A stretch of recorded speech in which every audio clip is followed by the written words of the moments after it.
मंथन के दर्शकों को नमस्कार। आपने कहावत तो सुनी होगी, कर भला तो हो भला, अंत भले का भला। ये कहावत है और सदियों से हमारे समाज में चली आ रही है। हमारे पूर्वजों के अनुभवों ने इसे गढ़ा है और ऐसा नहीं है कि आज ये पुरानी पड़ गई हैं। आज भी ये उतनी ही सही हैं जितनी कि पहले थीं। जब हम किसी के लिए भी कुछ भला करते हैं तो विश्वास रखें कि कोई न कोई देवदूत बनकर हमारे पास आएगा और हमारी मदद करेगा, हमारे लिए भी वह कुछ न कुछ भला करेगा। ये पूरी की पूरी दुनिया इसी भला करने के सिद्धांत पर चल रही है। हो सकता है कि आप ये सोचें कि मैंने तो बहुत भला किया है, लेकिन मुझे इसके बदले में मिला क्या? ये सच बात है कि आप अगर ऐसा सोच रहे हैं तो आप में धैर्य की कमी दिखाई दे रही है। आप अगर धैर्य रखेंगे तो देखेंगे कि भले का बदला आपको भले से ही मिलेगा, भले ही उसमें कितने भी साल क्यों न लग जाएं। आपको मैं एक ऐसी ही सच्ची घटना बताने जा रहा हूं और आप देखें कि किस तरह से की गई भलाई कितने वर्षों बाद लौटकर ठीक आपके पास उसी तरह से वापस आती है, जैसे कि घाटी में जब आप आवाज लगाते हैं तो उसी तरह की आवाज की प्रतिध्वनि गूंज आपको सुनाई पड़ती है। तो आइए सुनते हैं ये छोटी सी लेकिन सच्ची कहानी। बात बहुत ज्यादा पुरानी नहीं है, इस सदी की सच्ची घटना है। इंग्लैंड के स्कॉटलैंड में एक किसान रहता था, नाम था फ्लेमिंग। एक दिन उसने देखा कि एक बच्चा दलदल में धंसता जा रहा है।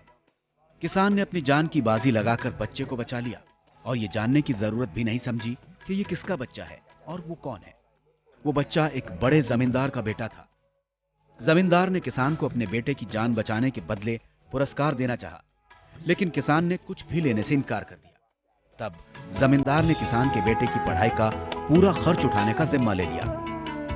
किसान का बेटा होनहार निकला और होनहार भी ऐसा कि पूरी दुनिया में उसके नाम की ख्याति फैली। उसने पेंसिलिन दवा का आविष्कार किया जो पूरी मानव जाति के लिए वरदान साबित हुई।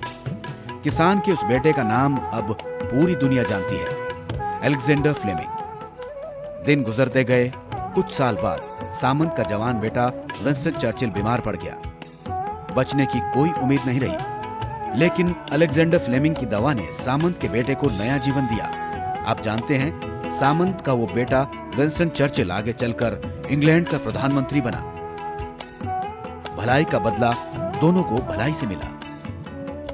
तो देखा आपने कि कब की गई भलाई और किस तरह से काम आई दोनों के, और इससे इस दुनिया को पेंसिलिन और एक बहुत बड़े राजनेता के रूप में एक वरदान मिला। यह प्रकृति का नियम है कि हम जो कुछ भी उसे देंगे वह उसी रूप में उसे ही हमें लौटाएगी। आपने ये भी कहावत सुनी होगी कि बोया पेड़ बबूल का आम कहां से होए। इसे आप इस रूप में ले लीजिए, एक पॉजिटिव तरीके से सोचें कि अगर आप आम की गुठली बोते हैं तो पक्का जानिए कि उससे बबूल नहीं हो सकता। यह बात अलग है कि उसमें थोड़ा वक्त लगेगा, वो दूसरे रूप में हमारे सामने आएगा, लेकिन वह होगा मीठा फल ही, आम ही होगा। यह प्रकृति का नियम है, यह कोई उपदेश या अलग से कुछ बताने की बात नहीं है। यह सच्चाई है, हमारे जीवन की सच्चाई है, और इस सच्चाई को स्वीकार करके अपने जीवन में उतार कर हम अपने जीवन में दूसरों की बहुत अधिक मदद ले सकते हैं। इसके लिए मैं आपको कुछ पॉइंट्स बताता हूं। सबसे पहले तो जब भी आपको किसी का भी भला करने का मौका मिले, आप सोचिए मत कि मुझे करना चाहिए या नहीं करना चाहिए। आप बिना सोचे समझे कदम उठा लें। आप ये भी ना सोचें कि इसके बदले में मुझे क्या मिलेगा, क्योंकि हम नहीं जानते कि प्रकृति ने, ईश्वर ने हमारे लिए क्या विधान कर रखा है।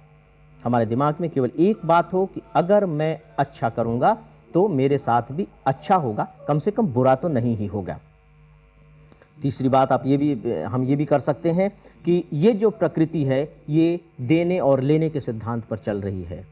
हमें वही मिलेगा जो हम देंगे, ठीक इसी तरह से हमारे साथ वही होगा जो हम करेंगे।